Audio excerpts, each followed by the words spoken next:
Welcome to the Michael Shermer Show. I'm your host, as you know, Michael Shermer. And before I introduce today's guest, I want to tell you a little bit about our sponsor, Wondrium.com. Wondrium, Wondrium. It's the former Great Courses teaching company. They're great, but they've incorporated a bunch of other content. For example, they're now hosting documentary series. I love documentary series. I could watch documentaries all night, every night, if I didn't have to sleep. And now they have a whole section, just browsing all their courses. They have a whole section on documentaries you can browse. For example, reporting 9/11 and why it still matters. Women journalists of 9/11 and their stories. Breaking their silence. 13 hours that saved Britain. Going to the devil, the impeachment of 1868. An eye on you. It looks like this has to do with this has to do with something about inner enlightenment. Here's one called The Genius Within, The Inner Life of Glenn Gould. Rise of the Great White Shark. The Revisionaries. I'm not sure what that one's about, but we might try that. Well, let's just check that out. What is the Revisionaries? You just touch on that. The Theory of Evolution and a Rewrite of U.S. History are caught in the crosshairs when an unabashed creationist seeks re-election as chairman of America's most influential board of education. Oh boy, that's my field. I'm watching this. I never even heard of this. How could I have missed this? This is my field. Well, that's what having an app like that is good for. So if you go to wondrium.com/Shermer, you get a 1-month free trial. Why would you not take advantage of this? It's free. wondrium.com/Shermer, Shermer. And you can, at the end of your month, after you've consumed all this great content, you can just not do it anymore. But why would you do that? Just keep learning. Be an autodidact. There's no end to education. It goes until you end, right? So just do it. Give it a try. Wondrium.com/Shermer. Thanks for listening to the show. Really, again, I appreciate the support. My guest today is Jason Riley and his new biography of Thomas Sowell called Maverick. Very interesting subject. Jason Riley, you're probably familiar with him. He's a weekly columnist for the Wall Street Journal and is on their editorial board. He's also a senior fellow at the Manhattan Institute and author of several previous books, including Please Stop Helping Us, How Liberals Make It Harder for Blacks to Succeed. As you might guess, he's a conservative, or maybe a classical liberal, but in any case, he's not a liberal. And so he's following in the footsteps of Thomas Sowell of making arguments based on empiricism and data and what actually works, what doesn't work, and instead of following a political line. So we talk about the life of Thomas Sowell. He's still alive, by the way. He's 91 years old. Very media shy. He doesn't do a lot of interviews. I haven't been able to get him on this show, for example, but he does talk to journalists like Jason, who then did this biography based on many interviews, particularly about Sowell's very uncommon upbringing and education and what he learned from going to college and his early work in the government, how he shifted from being a Marxist to being, whatever he is now, conservative or free market capitalist, I guess. Anyway, that leads us to talking about a whole bunch of hot button issues, race and IQ, education, the educational reform, and zip code based schools versus school choice and vouchers. Talk about political correctness, cancel culture, identity politics, the Black Lives Matter movement, the antiracism trinity of Ta-Nehisi Coates, Robin DiAngelo, and Ibram X. Kendi. And reparations, UBI, universal basic income, minimum wage, and why there are apparently large outcome differences between groups. But as Sowell points out, that's true for any two groups you want to compare, not just black and white.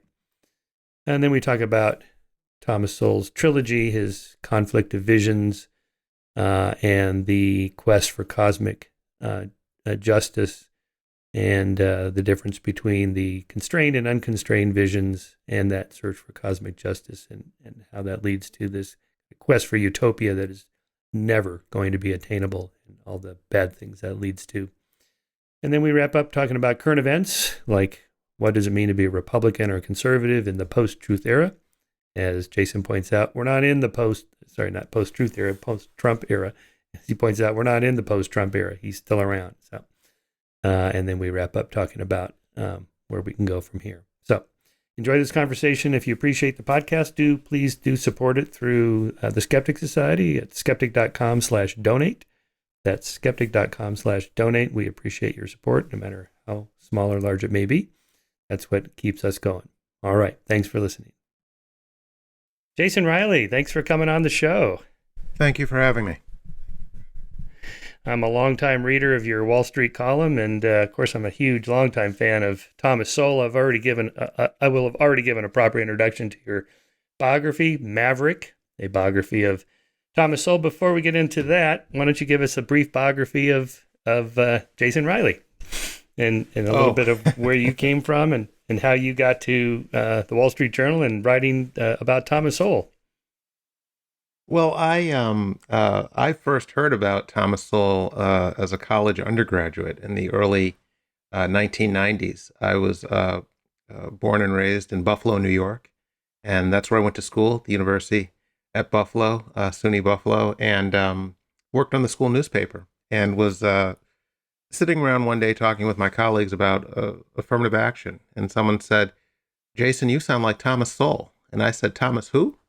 And the person wrote down the name of a book of Tom's on a sheet of paper, and I went to the school library that evening and checked it out and read it in one sitting, and went back to the school library the next day and checked out the rest of its Tom Sowell collection, and I've been hooked ever since. I first met Sowell after joining the Wall Street Journal in the mid-90s. I started at the paper in 1994, and Sowell was already based at the Hoover Institution at Stanford University then, but he would come through New York on book tours, and he's written a lot of books, so he'd come through quite often and meet with various editorial boards at newspapers, and so that's when I first got to meet him. And then later, I went out to Stanford and did a long-form interview with him for the newspaper.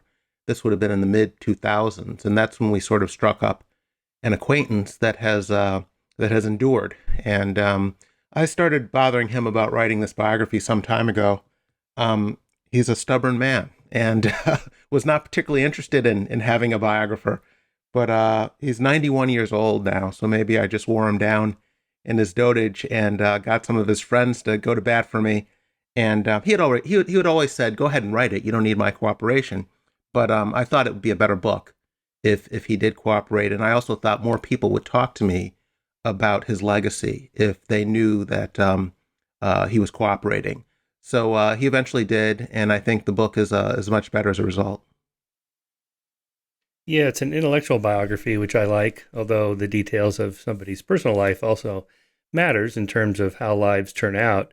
But I really liked your book. I've read it twice. I did it on audio, and then I got the actual physical book. And then I watched your film. I should alert readers to this. We'll put it in the show notes that you have a documentary film called Thomas Sowell, Common Sense in a Senseless World. So we were talking about Thomas Sowell's background. So here's what I thought of, that he had a rather untraditional background and still made it highly successful as an intellectual. Earned a bachelor's, PhD, the whole thing, Harvard professor, Cornell professor, and massively successful public intellectual and author.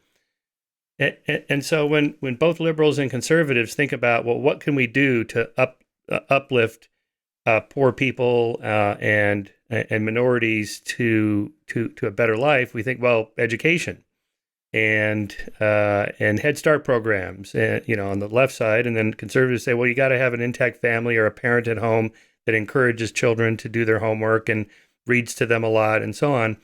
But Tom appears to have none of these advantages. So to what extent is he's just so smart that he was able to overcome these disadvantages, or are there lessons for us to learn politically about his life and success? Well, I'm not sure I'd agree with that characterization. I think Sowell had a lot of encouragement from his family, a lot of attention from the adults in his life, particularly when he was very young in his formative years. And he has spoken about the importance of that.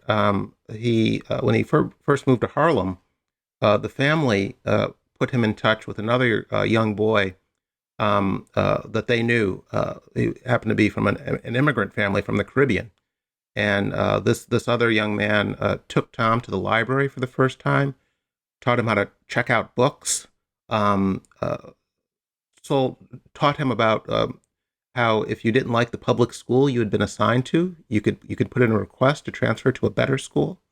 Tom has spoken of these as truly formative experiences, happenstances that had they not occurred, he doesn't know how his life would have turned out if he had not been introduced to libraries and books at an early age, if he had not had all of those adults giving him all of that attention, personal attention, how things would have turned out. So no, I don't think that you can say that Sowell did not have the benefits of things like an education.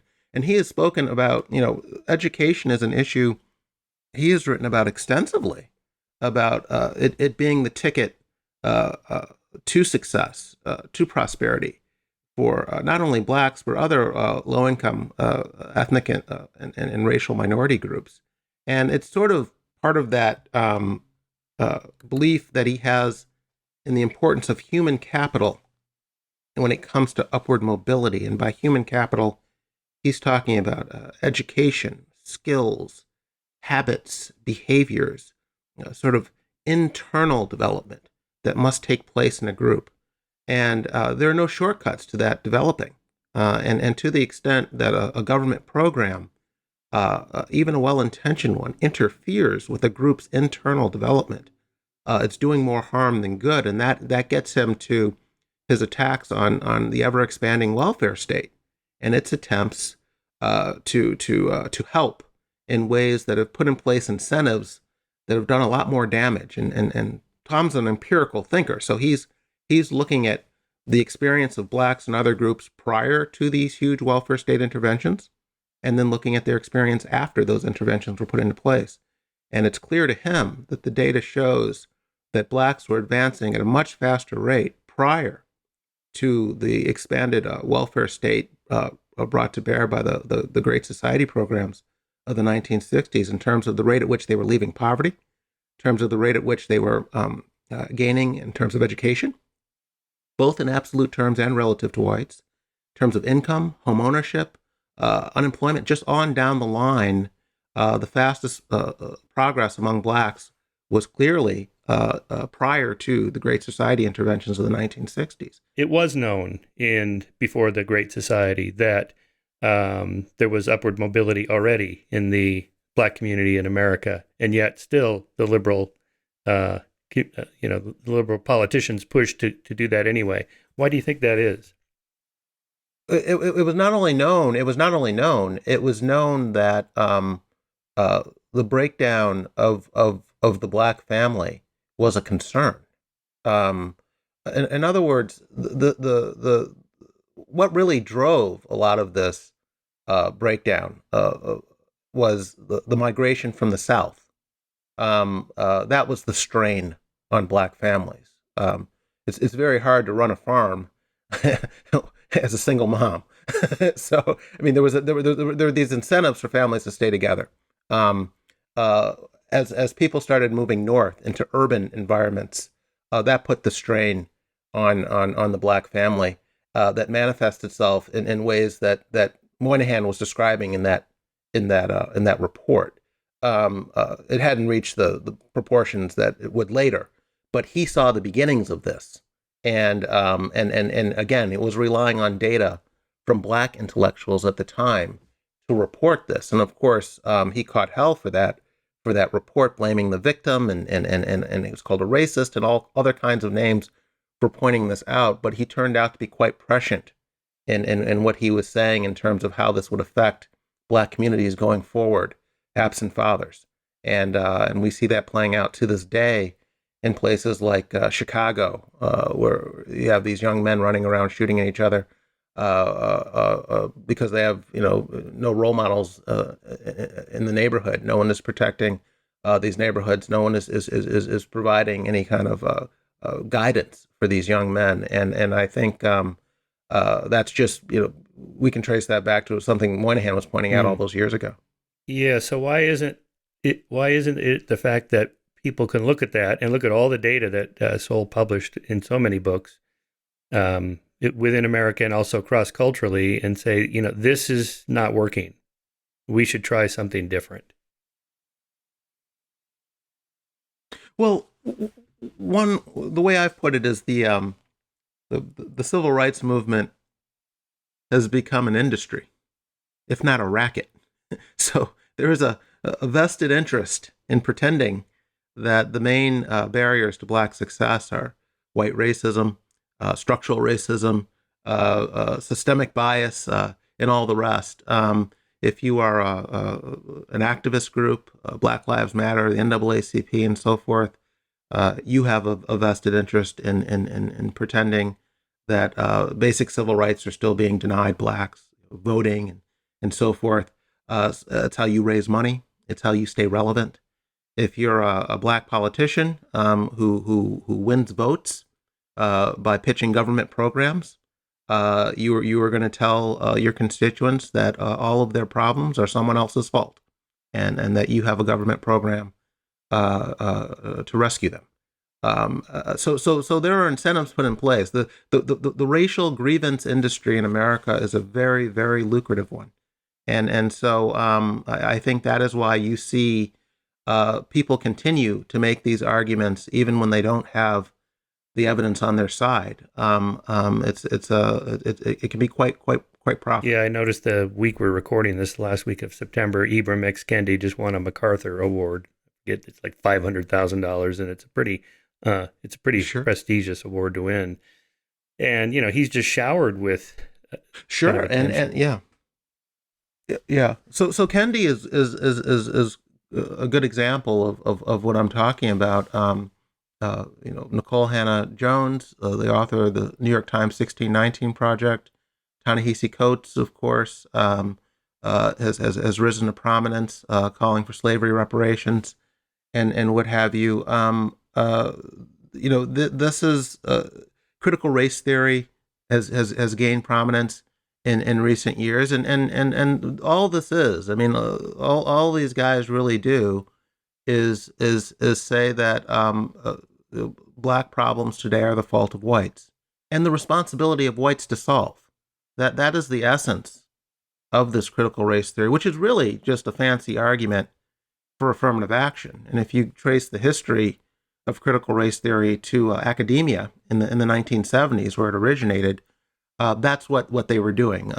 We were talking about the difference between equal opportunity and equal outcomes, and as Thomas Sowell's been pointing out for decades, equal outcomes as the metric of whatever you're trying to measure, success or equality or equity or civil rights have been achieved and so on, is the wrong metric, because any two groups are going to differ on any number of characteristics, and that therein lies the problem.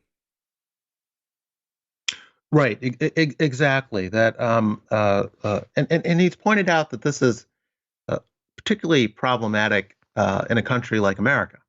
In other words, people who have studied societies down through history have never found this evenness in outcomes that is held up as the ideal, when in fact it is disparate outcomes that are the norm. You don't get the same outcomes from people raised in the same family by the same parent under the same roof. Why would you expect entire groups to reach similar outcomes or something approaching similar outcomes? And he says that's especially true in the U.S., where you have people coming from places all over the world, different geographic locations, different priorities that they've put, different emphases on working or schooling and so forth, and you put them all together in America and expect everyone to perform at the same level. It's preposterous. One example he's used to illustrate this is what was going on the Lower East Side of Manhattan in the first part of the 20th century, where you had a lot of immigrant groups settling. Italians, and Irish, and Jews, and so forth. And all their kids went to school together, same school building, sat in front of the same teachers. Vastly different outcomes in education performance. Why is this? They're all in the same environment. And Tom would talk about all the cultural baggage that these kids are bringing with them into that classroom. So, for instance, in Italy, when compulsory schooling was put into place by the government, schoolhouses burned down. Parents wanted those kids home working. That was the priority. But they're sitting there in American schools next to, say, Jewish kids who came from Russia. And in Tsarist Russia, most of the population was illiterate, but most Jews had books in their homes. So you're going to put that kid from that background with those attitudes at home into a class next to the Italian kid or next to an Irish kid and expect them to have the same outcomes because they're sitting next to each other in the same building in front of the same teacher. You're discounting culture. You're discounting the human capital, the attitudes and behaviors and habits that they brought with them to this country and into that school and before that teacher. And Tom says you can't do that. You can't do that. You have to take these things into account. And that's what his studies of migration and culture have shown time and time again. Yeah, that's the advantage of reading his cross-cultural studies, is that these are examples you just never think of, because we only hear about, say, black-white differences in student outcomes in America, and we forget about all the other comparisons that can be made around the world. And then that kind of puts that one comparison we're interested in into perspective and allows you to make, I think, goes as better comparisons, more empirical comparisons. Yeah, the other point he's made on this is and this gets back to this assumption that racism is a blanket explanation for racial disparities. He says you go back 100 years to the Progressive Era in America, Woodrow Wilson presidency. The thinking among progressives at the time, elites at the time, intellectuals at the time, was that genetics explained racial differences. They were convinced of that. This is, of course, gets you the eugenics movement. This is why different groups have different outcomes, genetics. That was the belief of elites. Today, it's switched to discrimination and bias. And Tom says they're making the same mistake. They're taking one factor and making it the factor and discounting everything else that can be playing a role. So I think that is another interesting point that he's made, because that is all the rage today. It is bias, but for racism, but for bias, but for discrimination, we would see this evenness in outcome that is held up as the norm by the progressives today. Yeah, the but-for argument from criminal law. As a counterfactual, then, as Sowell points out, there's lots of other examples that don't fit that. And so, but most people today forget that eugenics was largely a left-leaning, liberal, progressive even movement. What is your explanation for the shift from genetics to culture? The shift from believing in eugenics to believing in bias?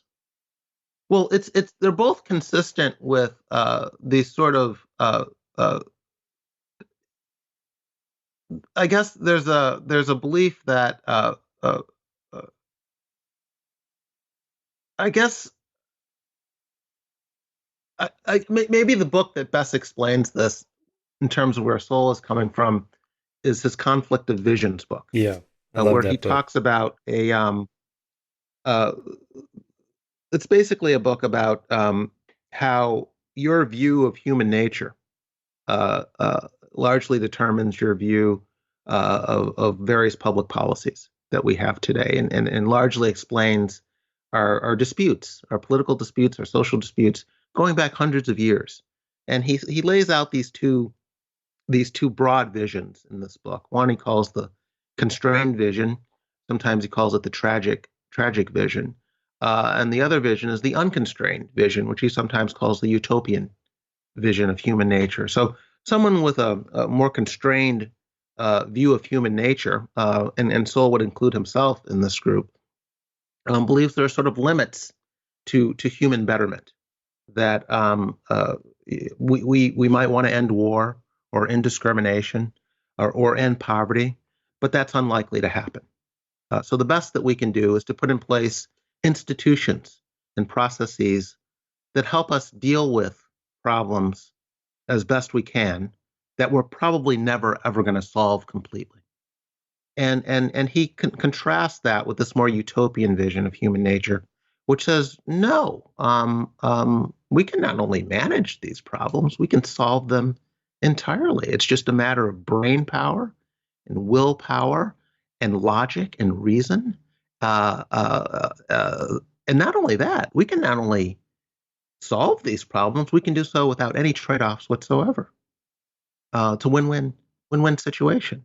And I think this view that we can achieve evenness in outcomes comes from that more utopian view of human nature. This that more unconstrained vision.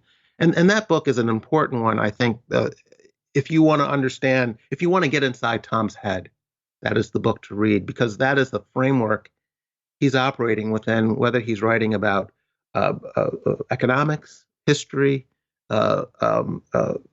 sociology, migration, you name it. He's operating out of this constrained versus unconstrained point of view, and it's really part of that book is part of an informal trilogy that he wrote. The second book was called The Vision of the Anointed, and the third book was called The Quest for Cosmic Justice. And in those latter two books, he critiques the visions themselves, the constrained and unconstrained vision, and they're a little more tendentious as a result. But that first book, A Conflict of Vision, he's really just laying out this framework, this way of looking at our political disputes. He traces this type of thinking back hundreds of years to writers like the British journalist William Godwin and Rousseau and Adam Smith, all the way down through John Rawls in the 20th century, and on through your social justice progressives today. And I think that largely explains why the left hasn't given up on this evenness of outcome belief, despite the fact that it's never been achieved anywhere at any time down through history. And also this belief that where we don't see it, something nefarious is going on, which is another thing they cling to. But Sowell has critiqued that view for some time. Yeah, I read the trilogy. I found it very insightful. I first encountered it in Steve Pinker's book, The Blank Slate, and Sowell influenced Steve quite a bit. And in your film, you have a nice clip from Pinker about the analogy with photography, that there are no solutions, they're just trade-offs. So if you shut down the aperture, right. You could get distant objects into focus along with near objects, but you're cutting back on the amount of light. And that's a nice analogy for what Thomas says, that in life there's no solution. It's also it's also worth noting that Tom has that more constrained view today, but that's not where he started out intellectually. Tom was a man of the left in his early days. And he's written about how that informed his scholarship later on, his sort of odyssey from the left to the right, and particularly away from Marxism. He was a self-described Marxist, self-taught Marxist through starting in his teenage years after leaving home. He would talk about working these odd jobs, one of which was a messenger for Western Union back in the 1940s in Manhattan. And their offices were located in Lower Manhattan in the Wall Street district. And to get home after work, he'd have to take a bus all the way up to Harlem, which is in the northern part of the island. And he would sit on the upper deck of this bus and just watch the neighborhoods change as the bus moved north. He'd go up through this financial district. He'd go through the fancy shopping district, Saks Fifth Avenue, and places like that. He'd go past Carnegie Hall and then up Riverside Drive, which is a fancy residential neighborhood in Manhattan. And then he would cross this viaduct and enter the tenements, the projects where he lived. And he got off the bus and he'd say, "What just happened? Why does it look like this up here versus where I started?"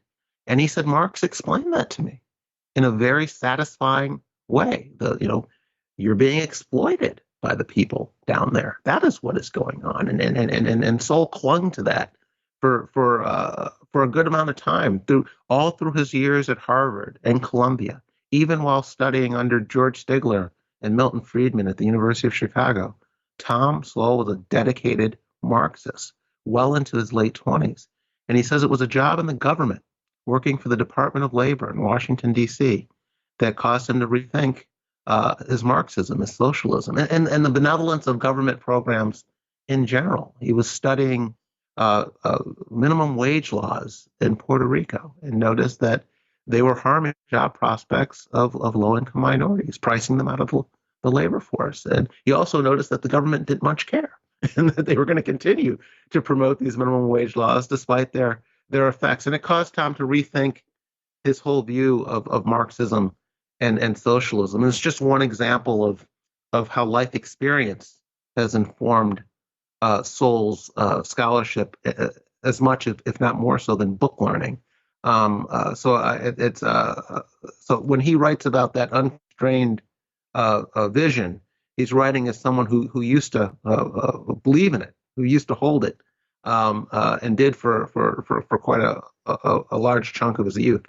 Yeah, I've quoted him in a couple of my books. Here's his description of the unconstrained vision. In this unconstrained vision, there are no intractable reasons for social evils, and therefore no reason why they cannot be solved with sufficient moral commitment. But in the constrained vision, whatever artifices or strategies restrain or ameliorate inherent human evils will themselves have costs, some in the form of other social ills created by these civilizing institutions, so that all that is possible is a prudent trade-off. The appeal of Marxism would be, I guess, his sense of cosmic justice, that we all want this, right? I mean, this is kind of the appeal of religion, is that there is a cosmic courthouse after death where it will all be settled out, and that feels right. Like, yeah, Hitler did get away with it. He's going to get his comeuppance, and whoever it is that we think of as evil. And I was just thinking about that with, when John McWhorter makes this analogy that progressivism and wokeism is a kind of religion, a faux religion.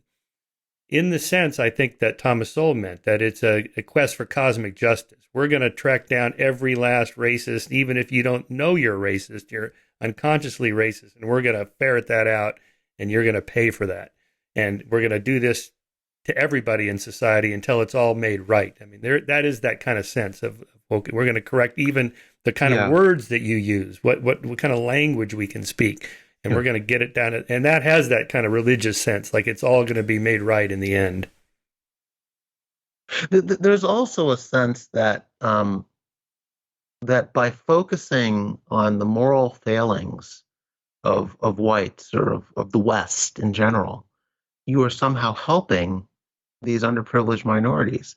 And Sowell says, where's the evidence of this? You can spend all day pointing out the shortcomings of other groups.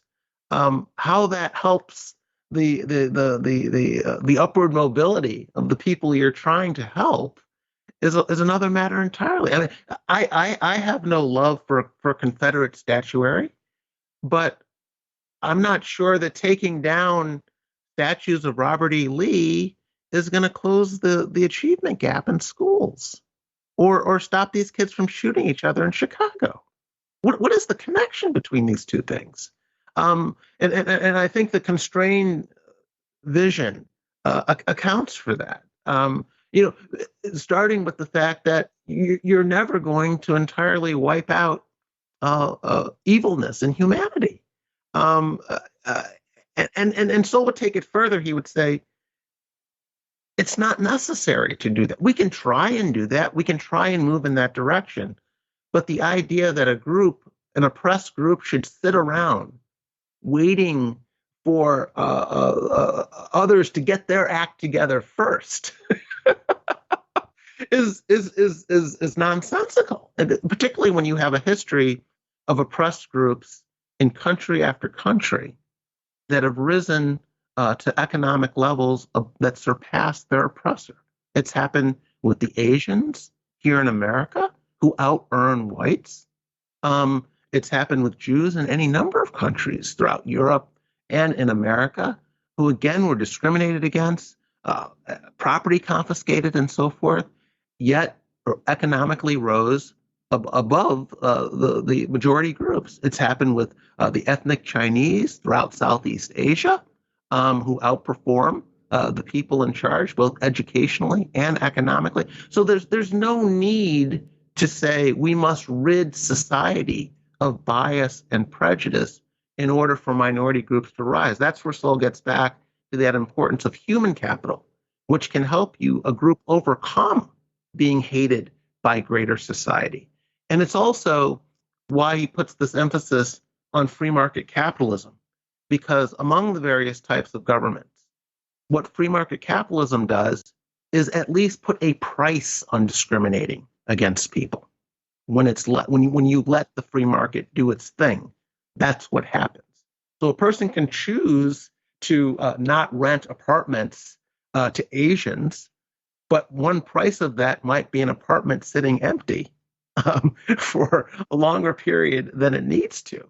You can choose not to hire blacks, but it might result in you paying more to employees and having to charge higher prices and losing market share because you have to pay for your prejudice. So that is where Sowell has linked these two things. Prejudice is with us; it's human nature, but it's not necessarily a barrier to human progress if these oppressed groups have that human capital that they can fall back on, and particularly if a government is a government that rewards the development of human capital and allows the market to punish people who want to discriminate.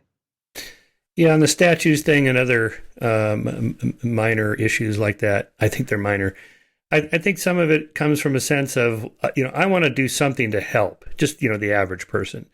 And, you see the George Floyd video and you get enraged and you think somebody should do something. What can I do? Well, I can't do anything. I'm not a politician. I'm not a police captain. I'm not involved in reforming the police. I don't even know how to do it.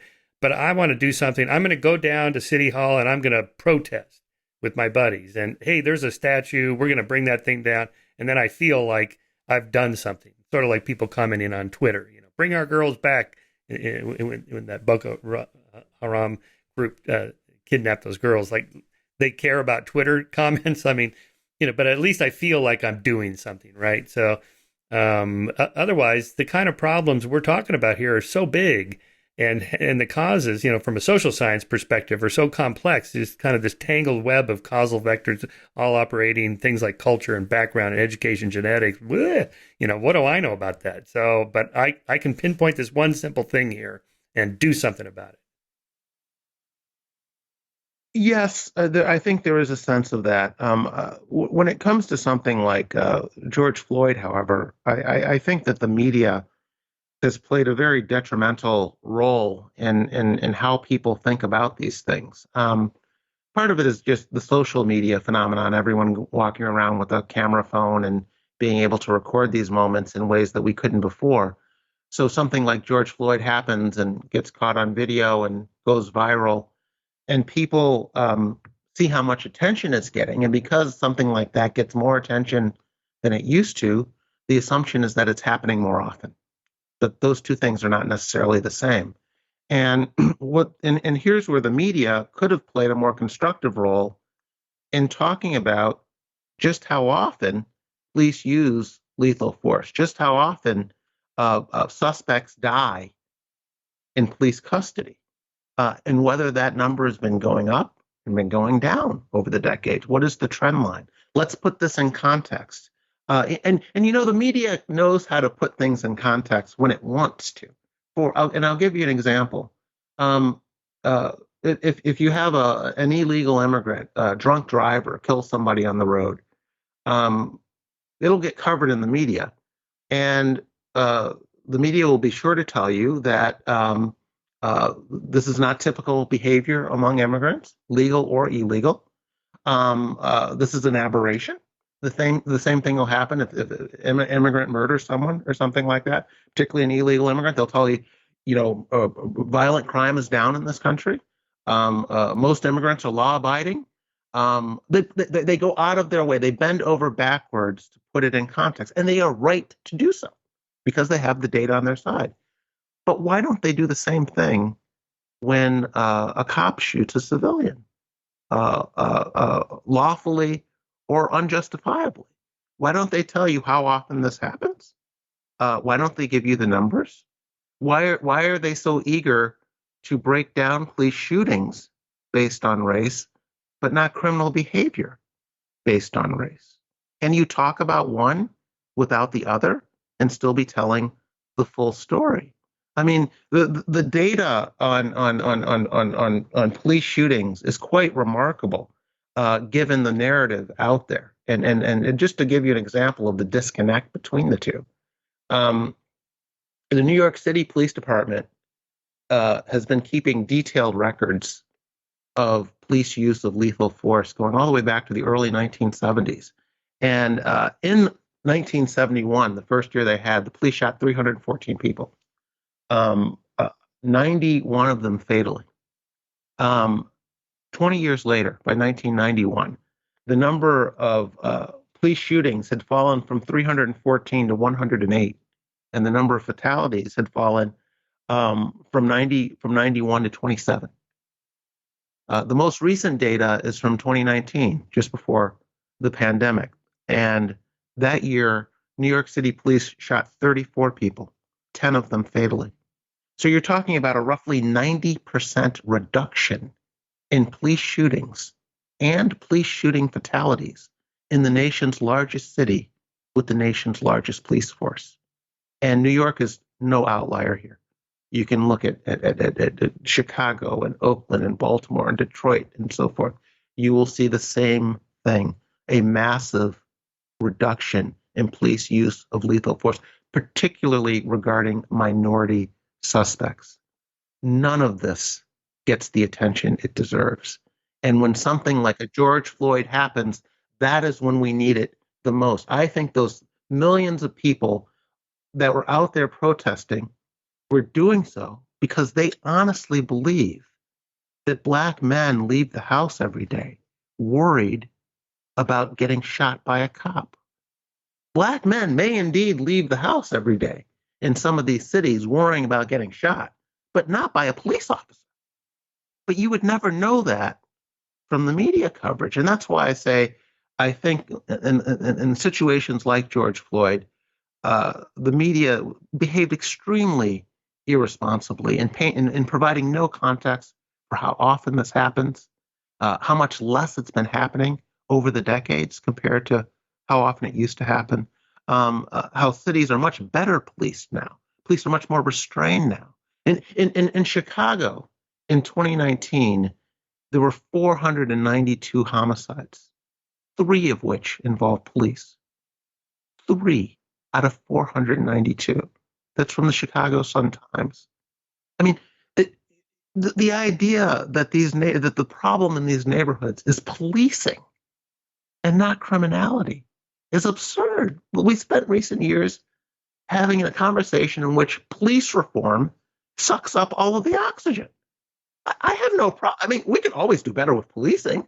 You want to make it easier to fire bad cops. If you want to make the collection of data about police behavior more uniform, there are all kinds of things we can do to improve policing.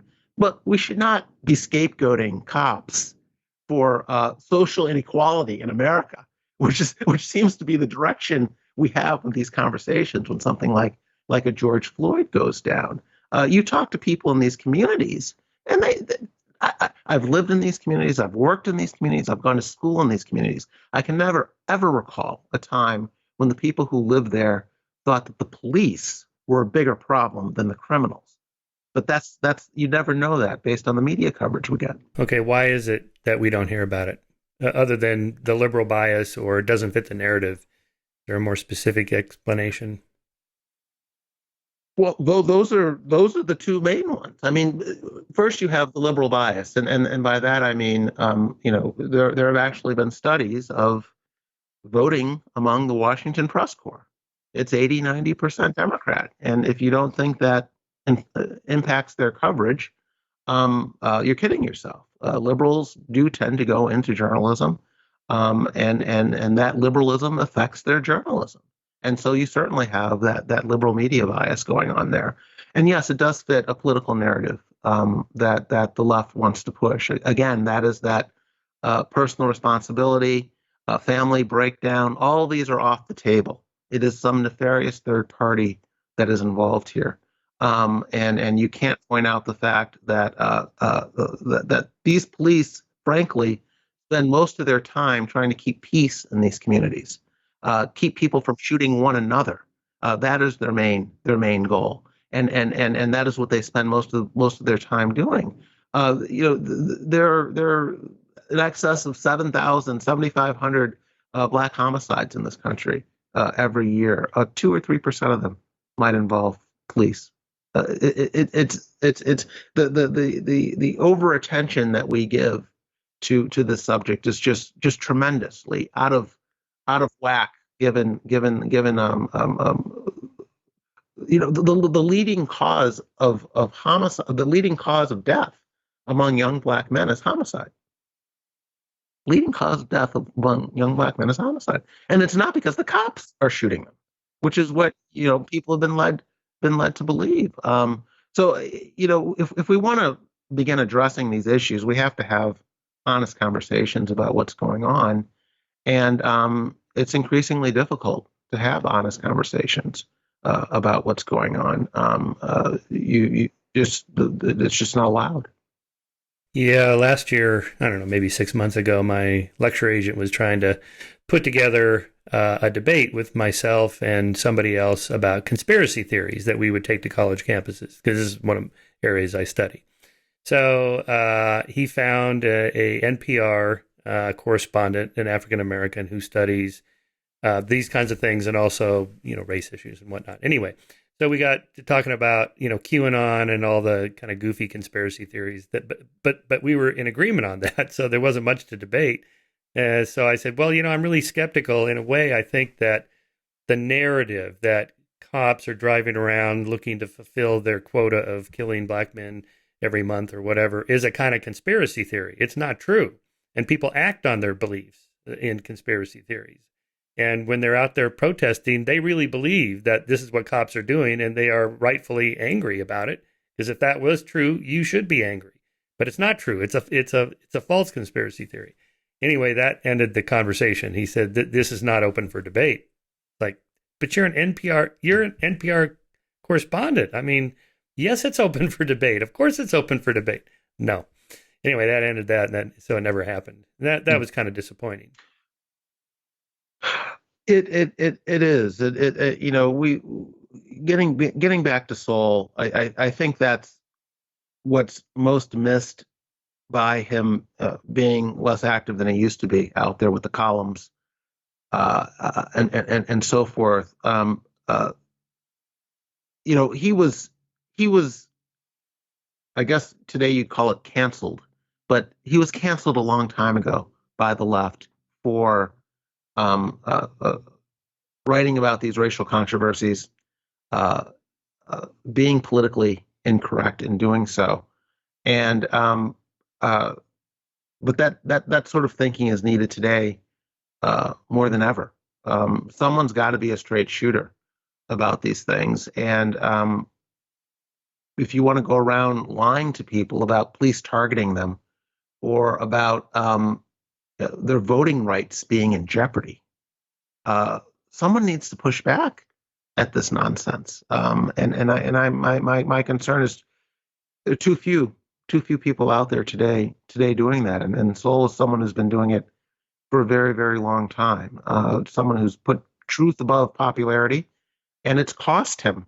I think in terms of prestige and prominence, it's why names like Ta-Nehisi Coates and Ibram Kendi and Nicole Hannah-Jones are much better known than Thomas Sowell, even though he's written circles around them, maybe around all of them put together, frankly. And but he is someone who's refused to play footsie with the left, with the type of intellectuals that hand out the prizes and awards that go to scholars, and he's just someone who he's been an honest intellectual, an empiricist, someone who follows the facts where they lead and reports the truth, even when that truth is politically unpopular. And it's not something that should distinguish you as a scholar. or an intellectual, but unfortunately, today it does. I mean, one of the examples of this I give is this debate over the 1619 Project and critical race theory.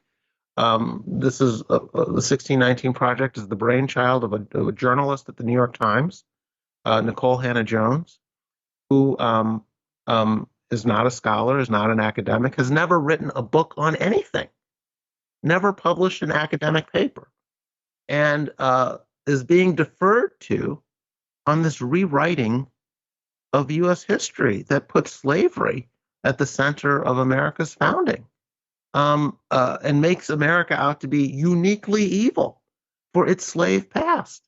There are no shortage of prominent historians and academics out there today who know this is nonsense. There's no shortage of books that have been written on the U.S. founding and on slavery, none of them by Nicole Hannah-Jones. Yet, why is she being deferred to? Why isn't every academic in America shouting from the rooftops that this is nonsense? Every history department at every prominent university. There have been a few. Sean Wilentz comes to mind, James McPherson, Gordon Wood. But by and large, people have stayed silent. And why? Because they are afraid.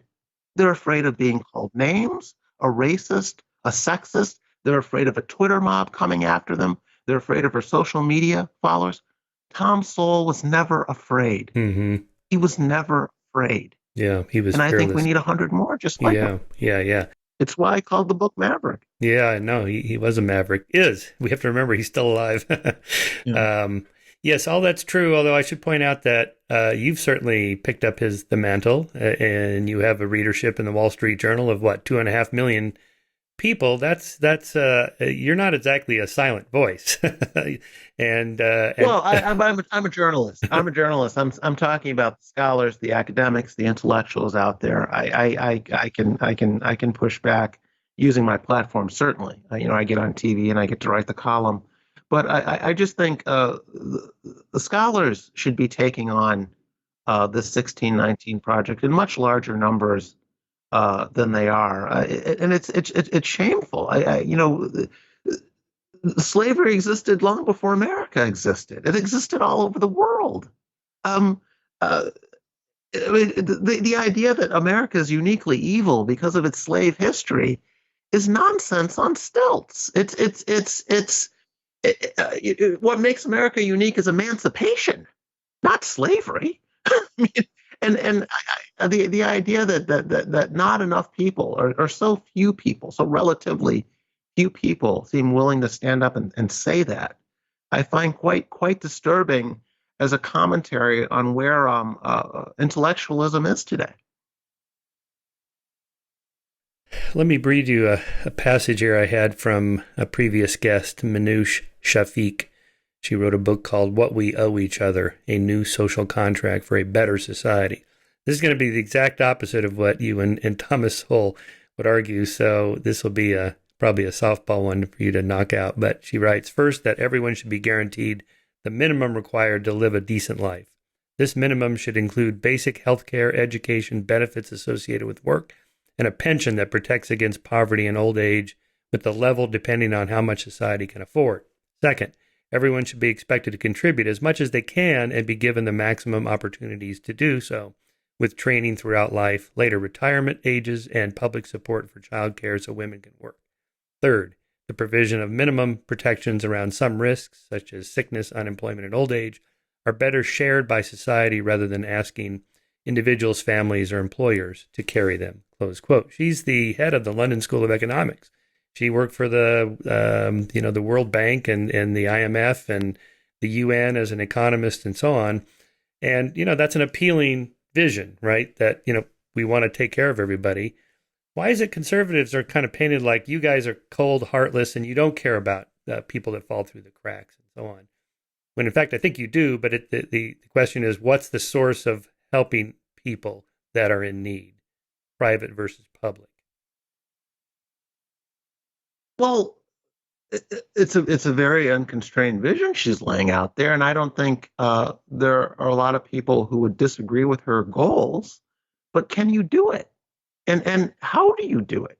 And has this been tried before? And has it been successful?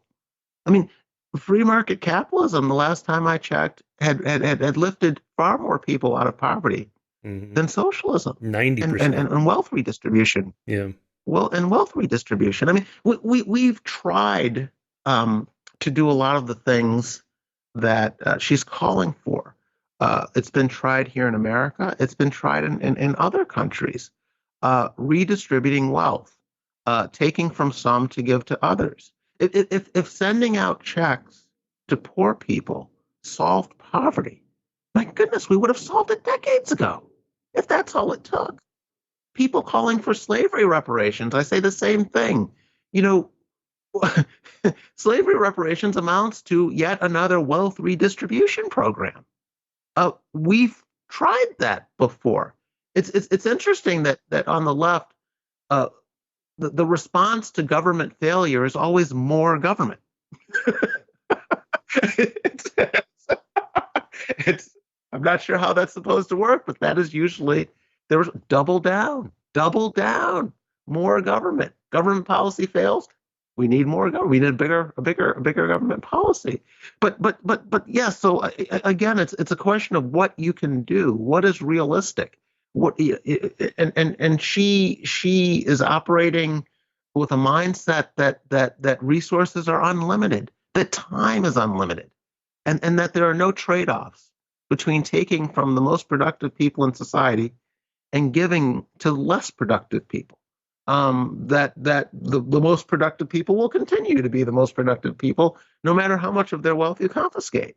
And I don't see that as a realistic way forward. I mean, the way Sowell has put it is a lot of countries that have tried to redistribute wealth have only ended up redistributing poverty. And I think he's right about that. So you'd be against a universal basic income, UBI, just a basic enough for 3 square meals a day and healthcare and a roof over your head, so that everybody has kind of a minimum level of sustenance. Well, again, I think we've gone some distance in that direction already. I mean, how? Again, you have to go back to and look at what was done with the Great Society programs of the 1960s, and then when Nixon came in after Johnson, he expanded them. And then you have to look at what was happening with poverty prior to the implementation of those programs and afterwards. And I mean, we're not starting from scratch here. We have a history that can be studied. And the fact of the matter is that poverty was falling at a much faster rate. Not only Tom Sowell's written about this, Charles Murray made his name as an academic writing about this in his 1984 book. I'm blanking on the name now. Was it Falling Behind or yeah, I forget. It was, but in any case, Losing Ground. Losing Ground, that's right. Yeah. Losing Ground. But he pointed out the rates at which poverty had been falling prior to the Great Society implementations, and then how that trend slowed in the aftermath. So again, her belief is that the government can do more with your money than you can do with your money. That the government can provide for people better than they can provide for themselves, and that there are no trade-offs in the government playing this role. And I'd say history argues strongly against that view. And all it takes is opening a history book to figure that out. The trade-off on a minimum wage that Sowell pointed out was that therefore certain people are not going to get hired that would otherwise get hired at a lower wage. At least they get started and get a toehold in the workforce and start climbing the ladder. Or now we just have, let's say my local McDonald's I was in the other day, they have iPads there instead of people to take orders. Probably cheaper in the long run than having to pay the minimum wage. I was going to read a portion from your book again here about the way Sowell's mind works, because he addressed this very contentious race and IQ issue even before Charles Murray and Richard Herrnstein published The Bell Curve in 1994. He went back to Arthur Jensen, the educational psychologist who made that argument. that there are black-white differences, and those differences are primarily genetic. And therefore, in this constrained vision, as it were, there's nothing you can do about it. That's the incorrect implications of that. So at the time, Sowell suspected that Jensen's detractors were also overstating their case. Quote, Jensen starts with the premise that there is a unique black IQ which has a unique genetic explanation, he said, Sowell, in a 1980 interview. The critics start from the premise that there is a unique environmental explanation. Neither of them has raised the more basic question. Is there in fact a unique black IQ? And that is why I did the historical study. The answer I found was no, there is not. And then you set up the quote from Sowell. Sowell explained how the empirical evidence undermined both theories. Quote from Sowell. If you go back around 1910, 1920, you'll find a great number of groups who had IQs the same or lower than the IQs of blacks. What you find is that as most of these groups rose socially and economically, their IQs rose.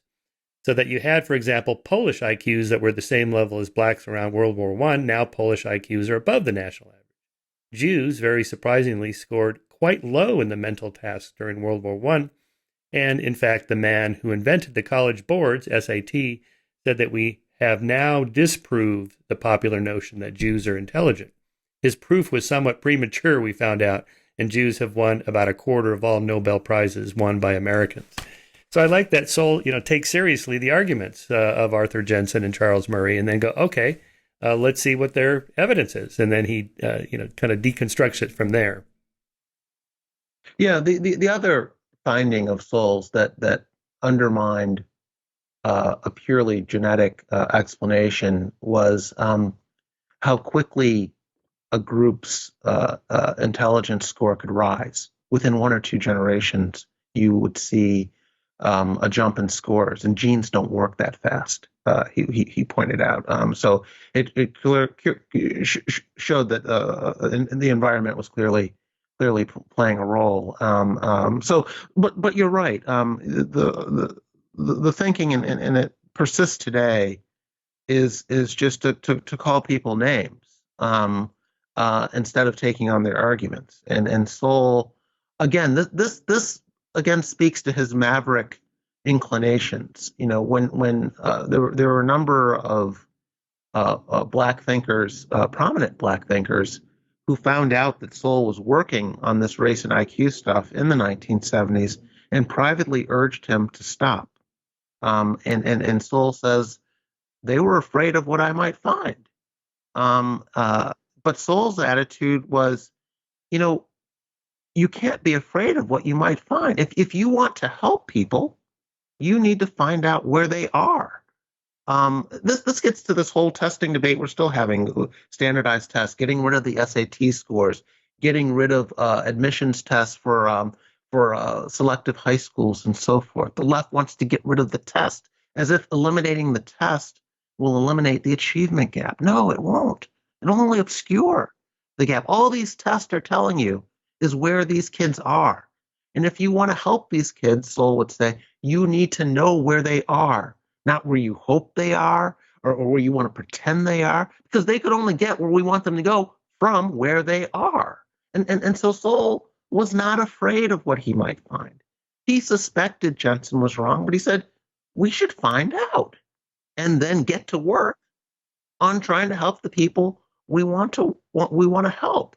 But again, it's a case where Sowell was not afraid to go where others were afraid to go academically and in terms of his scholarship.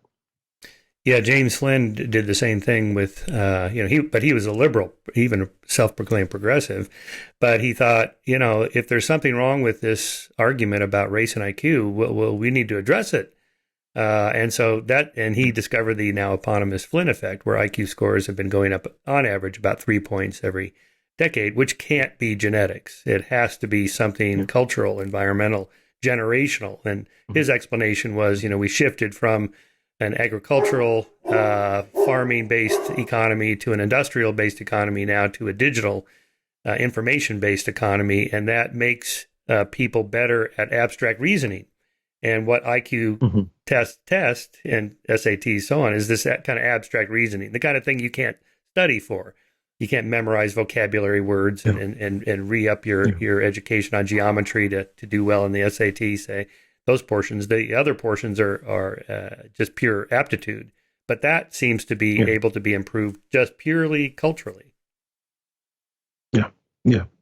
And both have been proven correct in their assumption that greater socialization, greater assimilation would lead to more upward mobility. And it's ironic because you've had this multiculturalism movement going on, which encourages people to look inward and not to assimilate. It's assimilation has become a dirty word.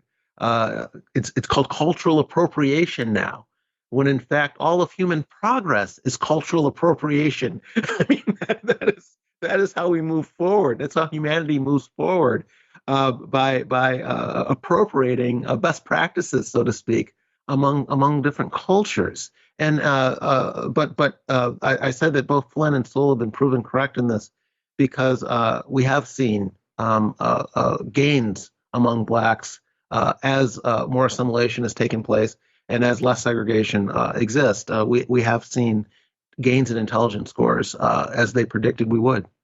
Yeah, there was a flap here in Southern California at Cal State Fullerton, my alma mater, over Taco Tuesday.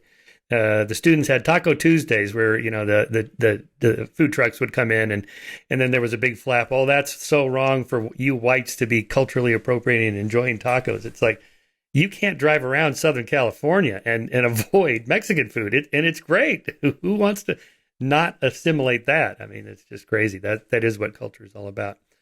Okay, one other point here on the what Thomas Sowell called mismatch theory, on the problem with set-asides and affirmative action and like upping the percent of minorities that you allow into schools like MIT.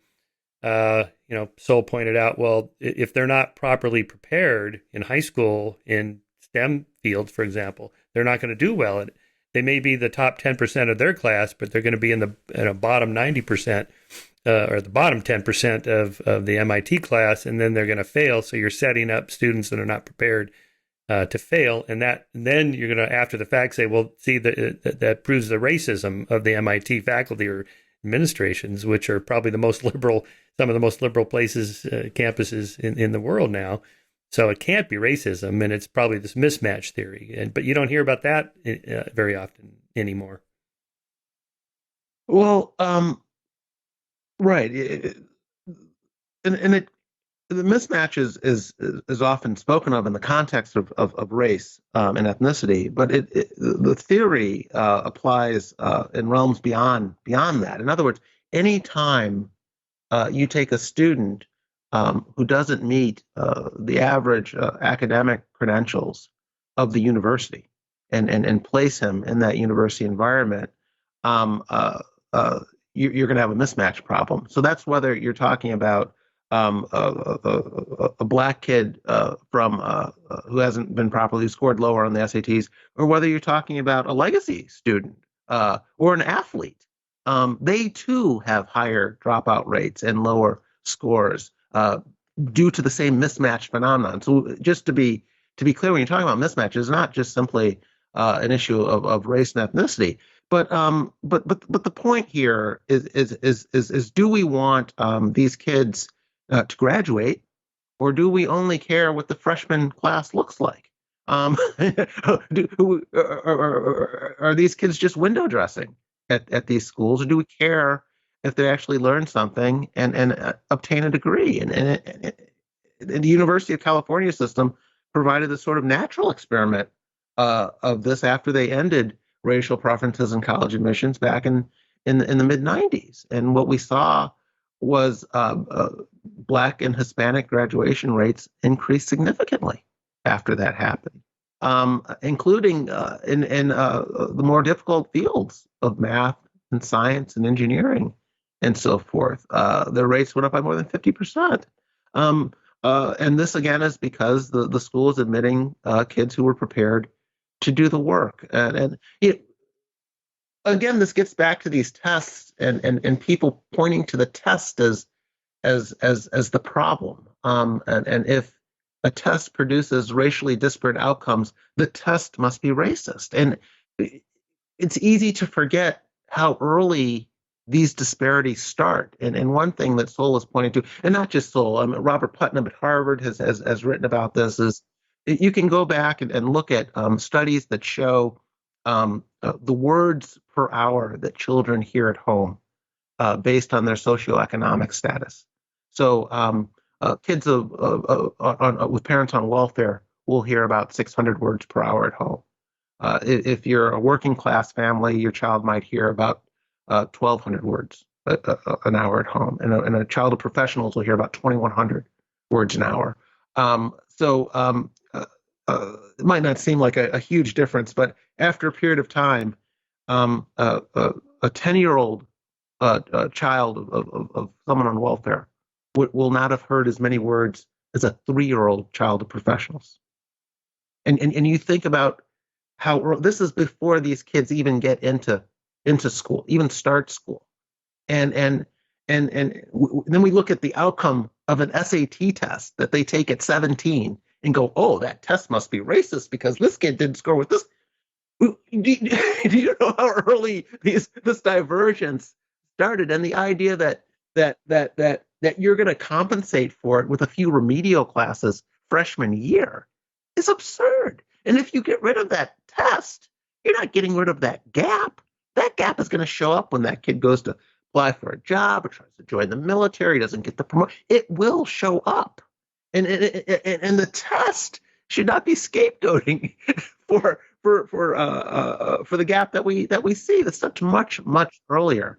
And this attack on testing, I think, is just really barking up the wrong tree here. But it persists. But if that thesis is correct, the home environment, what kind of politician or an educational reformer or an administrator somewhere do about home life, marriage rates, father participation? I mean, what can the government do about that?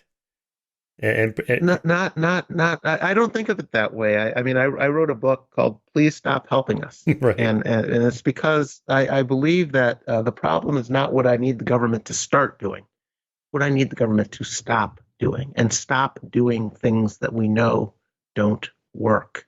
I think assigning children to schools based on their zip code does not work. Give these children and their families school choice. Let them attend the schools they want to attend. Stop assigning them, the government assigning them to schools that the government thinks they should attend. Stop raising the minimum wage and pricing young people out of jobs and less experienced people out of jobs, a disproportionate number of whom happen to be Black. Stop with the occupational licensing requirements that prevent budding entrepreneurs from starting their own businesses.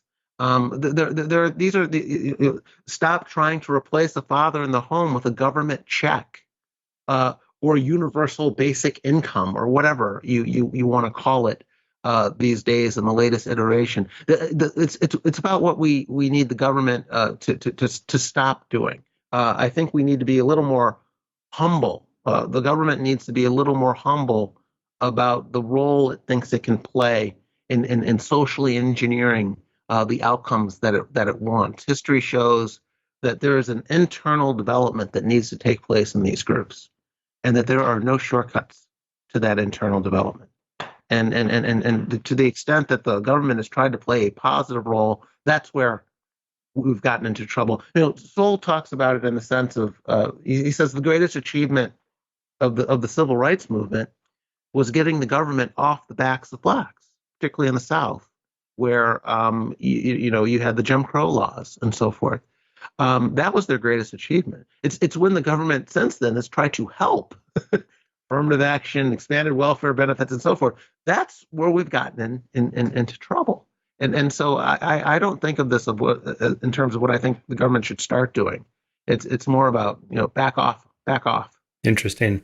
Yeah, I was thinking about identity politics recently with the recall election of our governor here in California, Newsom, when Larry Elder decided to run. And I thought, well, this will be interesting because the LA Times, since they in the last 2 years or so have really gone far left progressive, and they've done a lot of mea culpa, soul searching.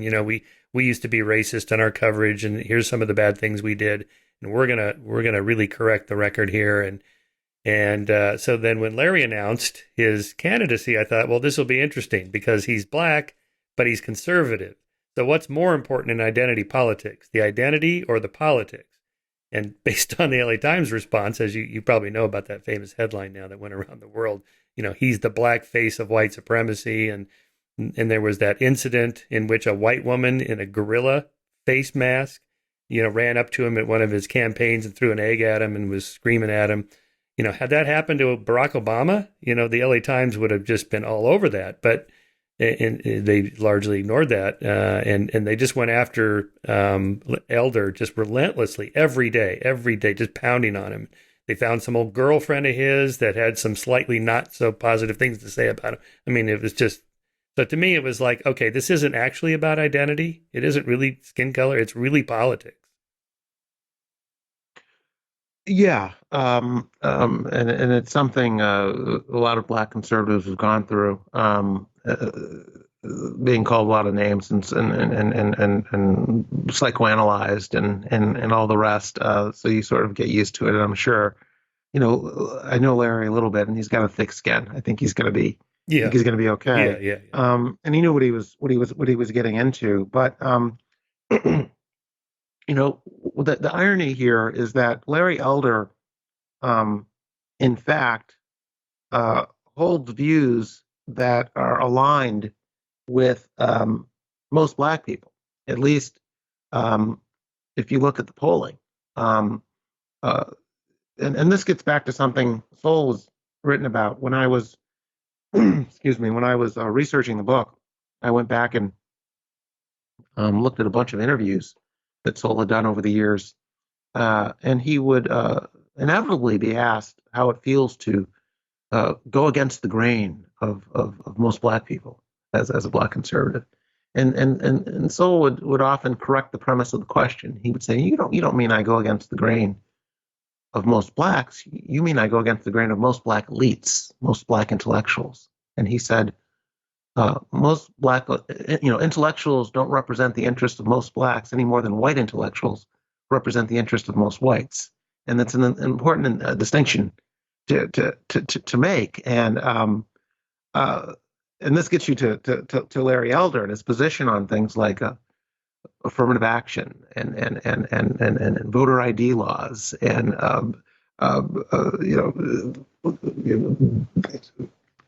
all kinds of issues, and defunding the police would be another issue, where Larry's views are very much aligned with those of most blacks.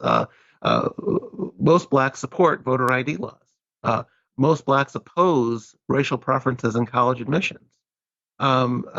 Most blacks support the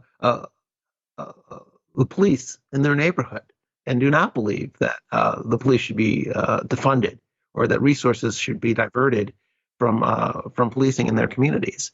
Larry is perfectly aligned with these people, but your black elites are on the other side of all of these issues, and on television and on the radio and in newspapers, spouting off as if they represent the interests of most blacks or the opinion of most blacks, when in fact Larry's views are much more aligned. So I found that, and I consistently find that to be extremely ironic when it comes to the name calling that runs to white supremacy or views of white supremacists.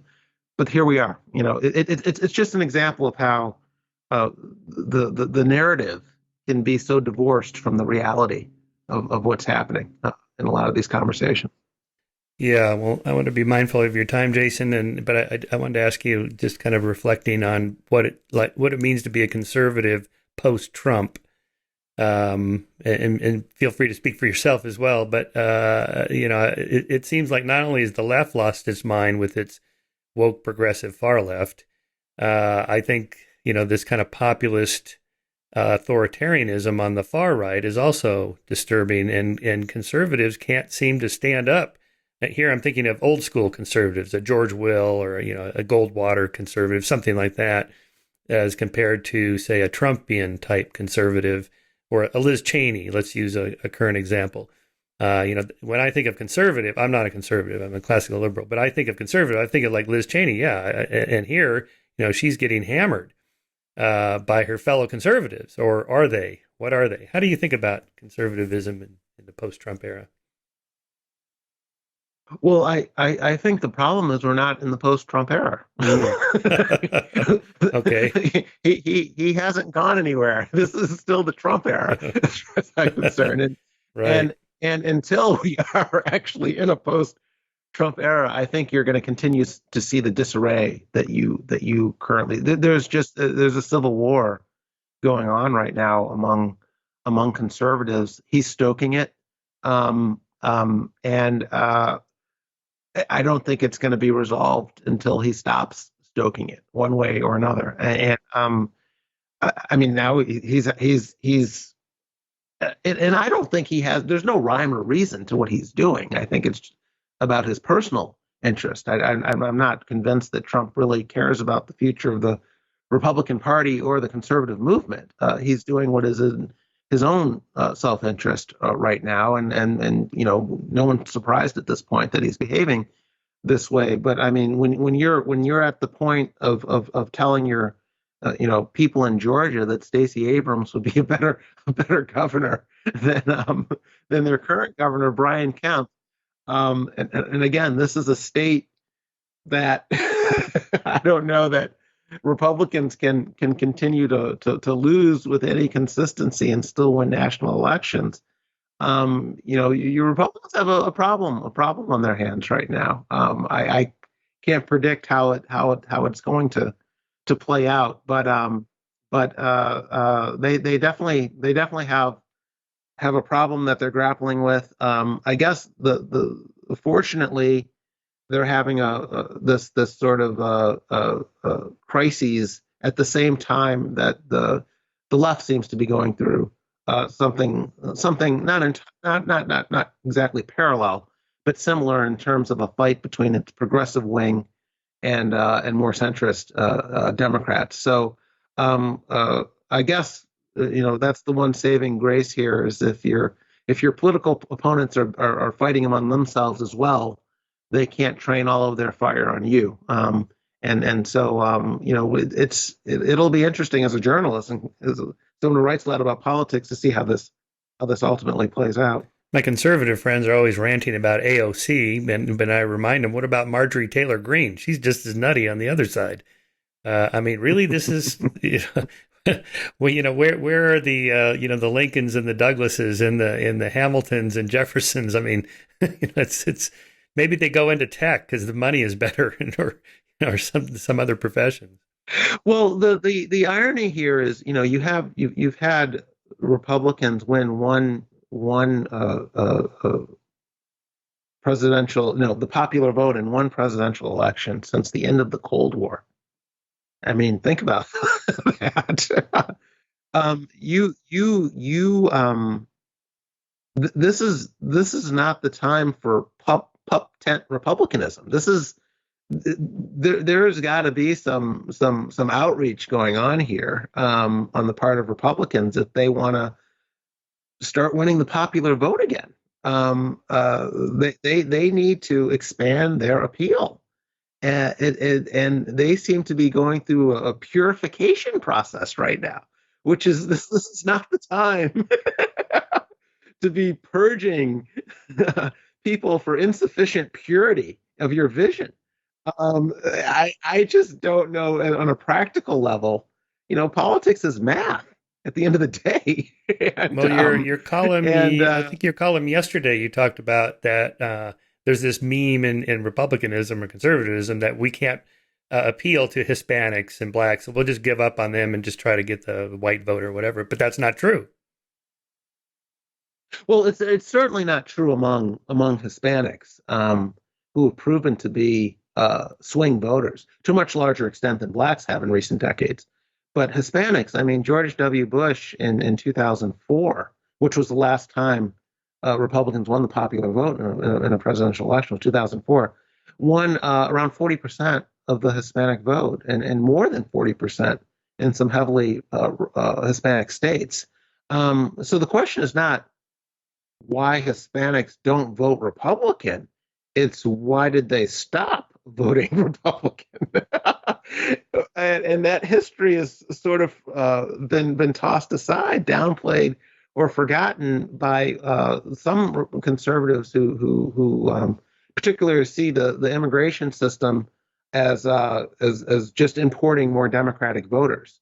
And the other thing about this, I mean, what does it say about your belief in the appeal of your political views that you have nothing to offer people who want to come to this country and make a better life for themselves? And this is not to excuse in any way what's going on the border, which I think is a disgrace in terms of the bedlam that we've seen down there, and this administration's seeming indifference to it.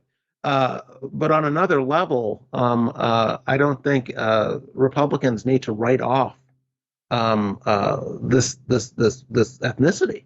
As a practical matter, it's one of the fastest growing ethnic groups in America, and the idea that your attitude is your party has nothing to offer them, I think it's just a political loser as a proposition, and I think some conservatives might want to rethink that.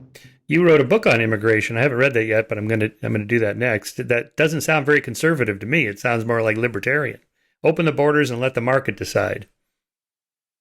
Yes, that's a nice summary of, of the book. It does make an argument. The title of the book is "Let Them In," and it does make an argument for a free market based immigration system. That is, allowing the law of supply and demand to determine the level of immigration in the country. It's not about erasing the border or sacrificing U.S. sovereignty in any way along the border, but it is saying that we should let our labor markets be responsive to the law of supply and demand, and that would result, I think, in a much saner situation on the border, because these people, by and large, are economic migrants.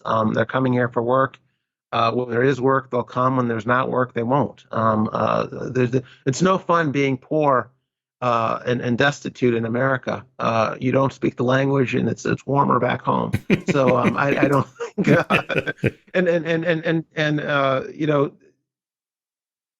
The one of the big differences between when I wrote that book, which is 2000, I think 2007, 2008 maybe, and today is I don't think I have much at all to say in there about refugees. And traditionally, there's a distinction made between economic migrants and refugees. And today, a lot of the debate is surrounding refugees. That distinction has sort of been muddled in today's commentary about the immigration situation.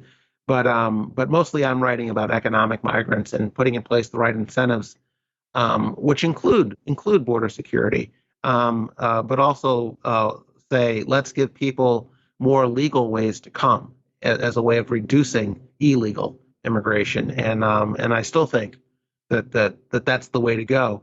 I think the problem today is that you're not going to have any popular support for giving people more legal ways to come, so long as we see the chaos we see down there on the border. I think you need some semblance of control.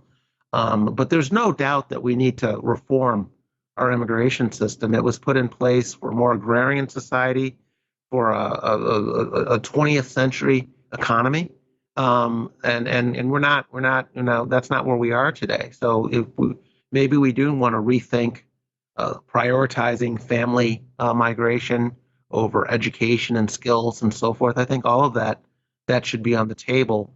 But I also think in general, we want to regulate the flow more so than try and end it. I think by and large, even with the cost of immigration, and there are costs, I think at the end of the day, we're better off with them than we are without them. Yeah. Well, I'm born and raised here in Southern California, and I've been around Mexican immigrants my whole life. It's obvious why they come here. There's plenty of work, a lot of work, and it's pretty good paying work compared to what they were making in Mexico. So it's like, what's the incentive? Well, just open your eyes. You can see what the incentive is, and what's wrong with that? Oh, they're taking our jobs. Whose jobs? I don't want to do that work. It's hard Yeah, work. it is interesting. Yeah, it's this. I remember prior to the pandemic, you'd get into these debates with people on the size of the illegal population. Some people say 10 million, other people say 30 million, and my response would always be, pick a number. I don't care. The unemployment rate is 3.5%. We have a labor shortage. There are millions of more job openings than there are people looking for work. So the argument that they're stealing jobs, I just think doesn't match the facts on the ground here. We can have an argument over the size of the population, but whether or not they're stealing jobs, I think is an empirical question that could be answered by looking at the number of job openings and the number of job seekers. All right, last subject here, because since I have you here, conservatives often say, we're in favor of small government, limited government, and lower taxes, and keep the budget down, and so on. But that doesn't seem to be the case. It's just a different priority. I mean, conservatives love big military, which is super expensive, and a judicial system and court system and prison system and immigration control and so on. All these things cost a lot of money. Or you'll hear something like, we're in favor of individual freedom. People should be able to make their own choices and keep the government out of it. You mean like women making choices about their reproductive choices that they have? Oh, no, not them. Well, okay. So to me, it seems like there's a certain amount of hypocrisy or inconsistency when you say I'm in favor of freedom, except, or I'm in favor of small government, except, and then and every administration grows the government pretty consistently over the last 2 centuries. Whether it's Republican or Democrat, the government gets bigger, almost like a law of nature unfolding before us. So how do you think about those apparent contradictions? I think they're more than apparent. I think you're right. They are blatant contradictions, and you gave a number of good examples. I worry that I mean we were talking briefly about universal basic income. And you were quoting a liberal supporting that, but an increasing number of conservatives want to move in that direction. We're having a debate now over a spending bill that would expand the safety net, not only for the poor and the destitute, but dips well into the middle class. Families earning $200,000 a year would benefit from some of these programs. These are not poor people. These are working professionals that would be taking advantage of our social safety net at the urging of some Republicans. You have Republicans like Marco Rubio and Mike Lee are in this camp. Mitt Romney has made some nods in this direction as well. And my concern is, I think I understand why Republicans want to do it. They think they need to offer these voters something in exchange for their support. And they feel like these voters are voting for Democrats because of these goodies. And then the Republicans have got to get in on this game as well. But my response is, not only is this a violation of long-held principles on the right, I don't think you're going to win at this game. You're not going to beat a child tax credit, $5,000. The left will say, thank you very much. Let's make it 10. Let's make it 15. Why stop at 5?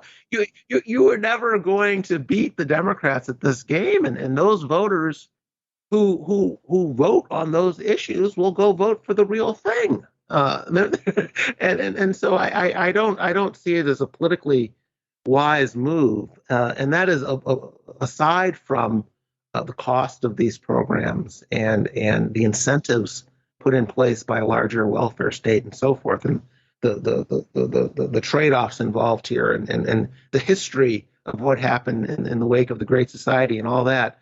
But that does disturb me about the sort of big government right that you were describing. That's one aspect that I've focused on, and I have a lot of problems with it. Yes. Well, Jason, thank you for your work. Thank you for your great book on Thomas Sowell. And I always look forward to reading your columns every, I don't know, what is it, twice a week or 3 times a week you're in the Wall Street Journal? Oh Always, no, oh, once, oh, once a week, yeah. Always insightful. once. And so what's next on your Yes. book projects or big research projects? I just finished a short book on income inequality under Trump before the pandemic. I think there's an underreported story to tell about shrinking racial inequality and income inequality. Generational lows in Black poverty, Hispanic poverty, Black unemployment, Hispanic unemployment. Black wages were rising at a faster rate than white wages in the years leading up to the pandemic, and I don't think the press gave the administration the credit it deserved because it was dead set on resisting this president no matter what. But I think it's an important story to tell, not so that one side can score political points against the other, but if in fact certain policies lead to these outcomes, they're things we should be taking a closer look at. And I think that deregulation and tax cuts played an important role in what we saw happening in terms of income inequality prior to the pandemic under Trump. And so that's the focus of the next book. Nice. Very good. Yes. Well, and that follows in the tradition of Thomas Sowell and your current book. That is, we just want to know what's true. What are the facts, not the political points? Yep. All right, Jason. Thank you so much. We can sign off here, and thank you for your time.